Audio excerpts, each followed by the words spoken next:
Welcome back for another video.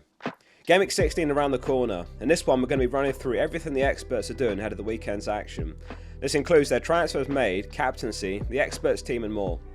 If you'd like to follow this series to guide you throughout the season, make sure you subscribe in. Before we get into it, check this out. So go to fplgameweek.com and enter your team ID. It works on mobile and desktop. They've added some great features recently, such as favourite players. So basically you can track teams in a virtual league. I've got one set up for footballers that play FPL. They've also added pitch view, which is a really good addition. If you hit the pitch view toggle, you get a great visual on your team and your points. During games, it even factors in live bonus points and clean sheet points. If you tap on your overall rank, you get a really nice chart showing how you fared over the season. And if you tap on statistics along the bottom, and then ownership, then transfers, you can view all the moves that everyone in your league's made. They've got a content creators league which I'm involved in, and it says here 34 transferred in Dubravka. Useful to track all your mini league rivals in one place. There's too many great features to mention in one go, and I know a lot of you use it already. It's free to use, so go check it out, fplgameweek.com, click the link below to give it a try. Let's get into it. Starting with a quick manager highlight. It was a low scoring game week with an average score of 35 points in the Experts League. James Cresswell scored 39, which was a green arrow to 4.4k overall. There's 5 experts in the top 10k now, and there's 11 in the top 25k already. Shout out to FPL Spaceman with 55 points, which was the top scorer in the league. He was number 1 in the world in FPL Review's massive data model last season. He's moved into the top 100k with no Haaland.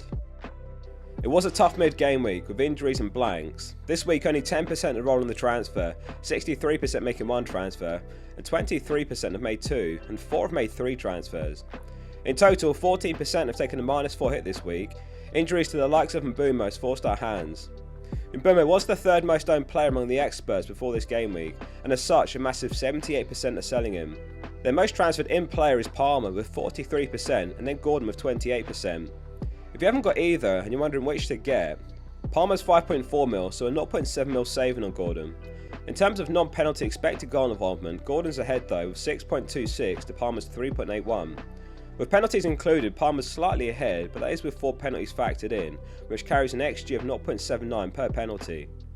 He scored a well-taken goal in open play against Man United, his first of the season that wasn't a penalty. It may ultimately depend on what you can do with the spare money. For example, if Palmer allows you to upgrade a defender to someone like Pedro Porro, then that combination could be superior to Gordon and a cheaper defender. Pedro Porro and Colwell both being picked up by 6% this week.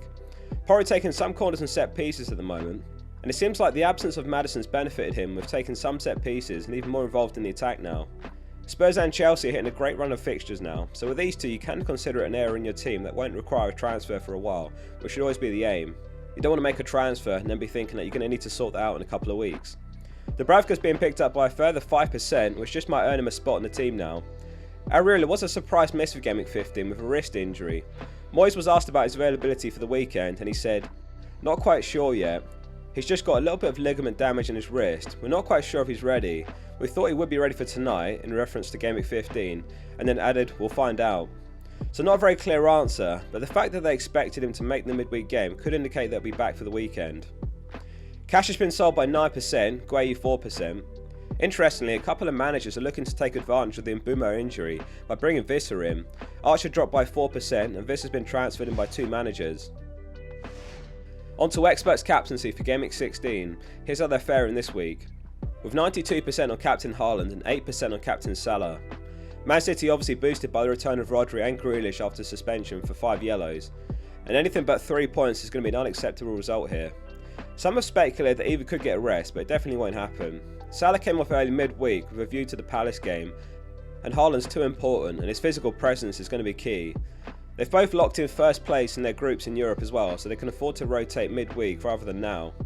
FPL Review's got these two as the top 2 for the Gameweek 16 projections, Haaland with 8.1 points and Salah with 6.3. Haaland's been given a 61% chance to score in any time this game week and Salah 44%.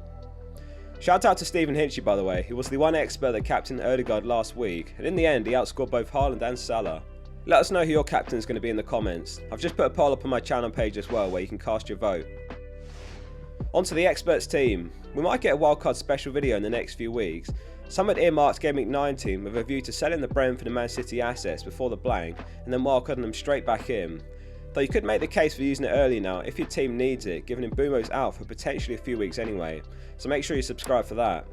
There's been a few changes to the team. In goal it's Areola. Dubravka joins the team, but he's on the bench this week. The back three is Gabriel, Tsimikas and Saliba. In midfield it's Salah vice captain, Son, Gordon, Saka and Palmer. Up top Haaland captain and Darwin. So Dubravka, Taylor, Lascelles and Archer on the bench. Lascelles came off late in the second half against Everton grimacing, though it could just be a dead leg rather than anything serious. He is yellow flagged currently. It's a very familiar midfield now. There's lots of midfielders to break the template though, like Kudus, Hwang, Sterling and Johnson. All perfectly fine picks, but the experts have spoken. From Gameweek 20 though, we've got both the African Cup of Nations and the Asian Cup. We'll see a massive shake up to the template there, and the FPL landscape overall.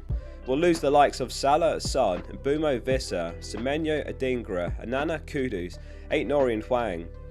The AFCON finals on the 11th of February and the Asian Cup finals on the 10th of Feb. So those that make the final won't be back till Gameweek 25 at the earliest. It's going to be a challenging spell as we try to redistribute our money, and if you don't like the template then you can look forward to the anarchy that will bring. Experts ownership on the left hand side is last week's ownership, as it's impossible to project ownership percentage changes. Bumo's ownership, as we know, plummeting after the injury, and a price will come in before the deadline. If you've got Areola then you have to start him and hope he's fine for the weekend. If you've got the Turner and Dubravka rotation, I wonder if it's actually worth giving Turner a start just in case he plays. Vlachodimos has made 5 appearances and conceded 12. His minus 4.5 expected goals prevented ranks 3rd worst in the league. Forest are in terrible form at the moment and something needs to change. Whether that includes a goalkeeper swap or not, back to Turner is another question. In terms of Gameweek 16 clean sheet odds, Forest have been given a 23.5% chance, Newcastle have been given a 19% chance. Darwin looks in line for a start after the midweek rest, which is good news for those of us that have him.